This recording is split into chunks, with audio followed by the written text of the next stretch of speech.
Next topic है continuous development, ठीक है, या सस्टेनेबल डेवलपमेंट इसको बोलते हैं। It means satisfy present need without compressing the it means satisfy present need without compromise the needs two of future, ठीक है। इसका मतलब क्या होता है, सेटिस्फाई है हम प्रेजेंट के अंदर, ठीक है, और बिना किसी कॉम्प्रोमाइज़ के, और जो हमारा फ्यूचर है उसको भी हम लोग सेव करते हैं। मतलब हमारे पास जो भी रिसोर्सेज है उनका इस तरह से यूज़ करना सस्टेनेबल तरीके से, कि हम लोग आज उसको यूज़ कर सकें और फ्यूचर में वो जो हमारी आने वाली जनरेशन है उसको भी इजीली अवेलेबल हो जाए, ठीक है। तो एक बैलेंस बना के हमारे जो रिसोर्सेज है उनको यूज़ में लेना। द डेवलपमेंट इज़ डन, ठीक है, with the maintenance of natural resources. तो जो भी नेचुरल रिसोर्सेज उनका मेंटेनेंस करते हुए इज़ कॉल्ड कंटिन्यूस डेवलपमेंट, ठीक है। तो इसको ऐसे समझ लेते हैं जैसे कि हम लोग जैसे मान लेते हैं हम लोग पेड़ काटते हैं, ठीक है, तो हम लोग एक पेड़ काटते हैं तो उसकी जगह हम लोग एक पेड़ और लगा देंगे। इसकी वजह से क्या होगा कि ये ख़त्म हो गया तो एक अगला है वो अगली जो जनरेशन है उसके लिए तैयार हो जाएगा, ठीक है। तो ये इस तरह का काम कर सकते हैं। Assimilated development, the development in which all the sections of development of all the section is assured, ठीक है। तो सारे जो सेक्शन होते हैं वो assured होते हैं। there should not be any discrimination of any basis, किसी भी बेसिस पे किसी भी तरह का भेदभाव नहीं किया जा सकता है, सभी के साथ इक्वली ट्रीट किया जाता है। Human development, it meanings of human development refer to the measure of the level of 3 major factor, ठीक है। तो ह्यूमन जो डेवलपमेंट है ना, मतलब किसी भी ह्यूमन का ओवरऑल डेवलपमेंट हो, इसके लिए 3 जो मेजर फैक्टर डिसाइड किए गए हैं। एक तो एजुकेशन, ठीक है, जिसको नॉलेज भी बोलते हैं।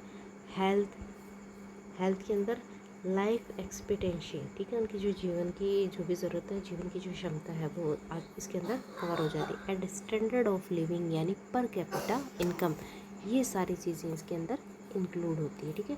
तो जैसे मान लेते हैं एक पर्सन है वो दिखने में स्वस्थ है, तो इतने से उसको उसका डेवलपमेंट नहीं कहा जा सकता। उसके लिए एजुकेशन की भी अरेंजमेंट होनी चाहिए, गुड हेल्थ फैसिलिटी, एंड उसका लिविंग स्टैंडर्ड भी मेंटेन रहना चाहिए।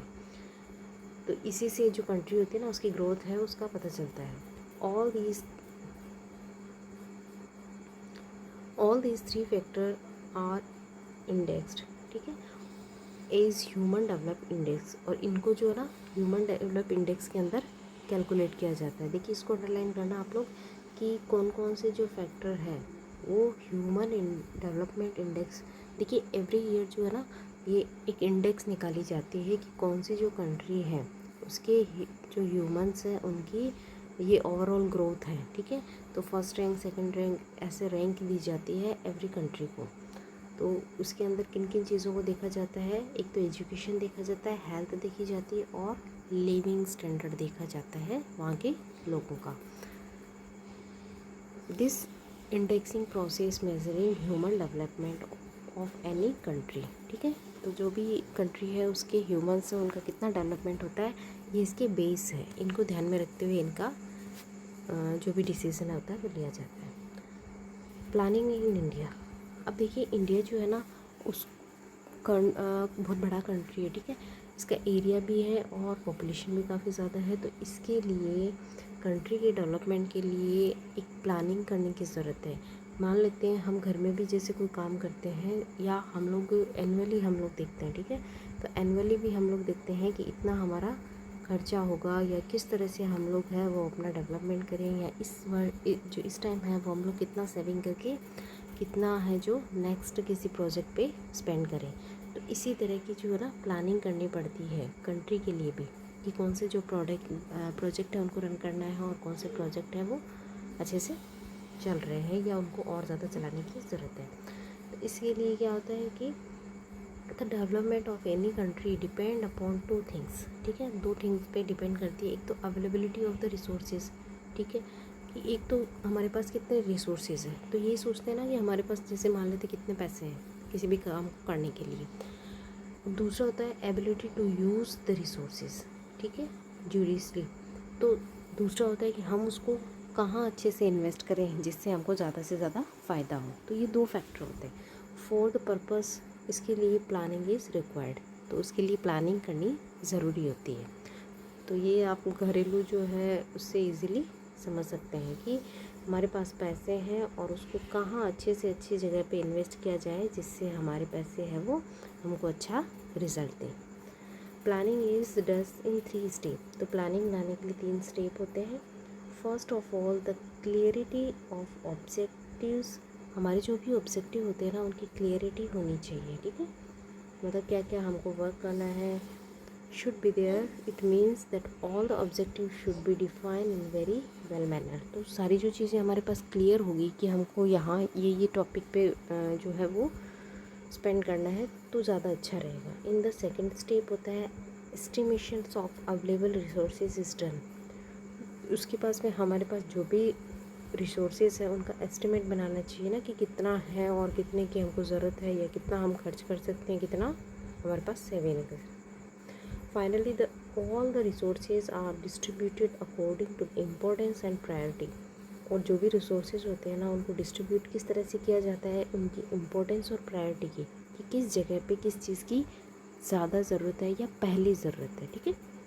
तो इस तरह से 3 फैक्टर होते हैं। अगर हमको इनको सही जगह इन्वेस्ट करेंगे तो हमारे जो भी वर्क है वो अच्छा होगा और डेवलपमेंट भी जल्दी होगा। किसी भी वर्क को करने के लिए प्लानिंग बनानी बहुत ज़रूरी होती है।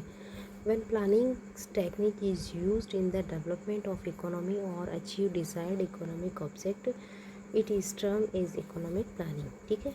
तो किसी भी वर्क को करने के लिए या इकोनॉमी जो है उसके लिए हम लोगों को प्लानिंग बनानी पड़ती है, तो उसको बोलते हैं इकोनॉमिक प्लानिंग। देखिए, M Visvesvaraya made the first effort of Indian economic planning 1934। ये बहुत इंपॉर्टेंट है। एम विश्वेश्वरैया जो थे ना, तो इन्होंने जो पहला प्लानिंग बनाने की स्टार्टिंग की थी 1934 के अंदर। इसके लिए फिर एक प्लानिंग कमीशन बनाया जाता है। After independence the government of India form the planning commission in March 50, ठीक है। मार्च 1950 के अंदर एक प्लानिंग कमीशन बनाया गया। The major objective of this commission was to make plan for the effective and balanced use of resources, कि जो भी resources है उनका किस तरह से इफ़ेक्ट और यूज़ किया जा सके बैलेंस बनाते हुए। तो planning commission was an advisory and constitutional देखिए इंस्टीट्यूट। एक तो एडवाइजरी था, ये सलाह देने का काम करता था, ठीक है। और एक कॉन्स्टिट्यूशनल इंस्टीट्यूट था, संविधान की तरफ से बना हुआ। National development council approves the plans. देखिए, जो भी प्लानिंग कमीशन जो भी प्लान तैयार करती है उसको नेशनल डेवलपमेंट जो काउंसिल थी वो अप्रूव करती थी। And review the progress of plans time to time. और जो भी रिव्यू होते थे ना प्रोग्रेस के, वो टाइम टू टाइम अवेलेबल कराते थे। देखिए, एक होता है प्लानिंग कमीशन और एक होता है नेशनल डेवलपमेंट कमीशन काउंसिल, ठीक है। तो ये जो भी प्लानिंग बनाते हैं ना ये इनको सेंड करते हैं और फिर ये अपनी रिपोर्ट इनको सेंड करते हैं। तो इस तरह से ये सर्कल चलता है वर्किंग का। State chief minister, administration of deputy governor of union territories are also its member. देखिए, इसके मेंबर कौन कौन होते हैं, जो भी एनडी है, नेशनल डेवलपमेंट काउंसिल, एनडीसी, जो भी स्टेट्स हैं सारे, ठीक है, उनके चीफ मिनिस्टर और जो यूटीज़ होते हैं ना उनके जो हेड होते हैं उसको डेप्यूटी गवर्नर बोलते हैं, ठीक है। ये वहाँ मिनिस्टर नहीं होते हैं। तो ये जो पोस्ट होती है ना ये इसके मेंबर होते हैं। Also it member and it is also a constitutional and as well advisory board, ठीक है। तो ये भी एक तरह से एडवाइजरी बोर्ड ही था। Objective of planning commission are the follows, ठीक है। ये हम लोग नेक्स्ट देखेंगे।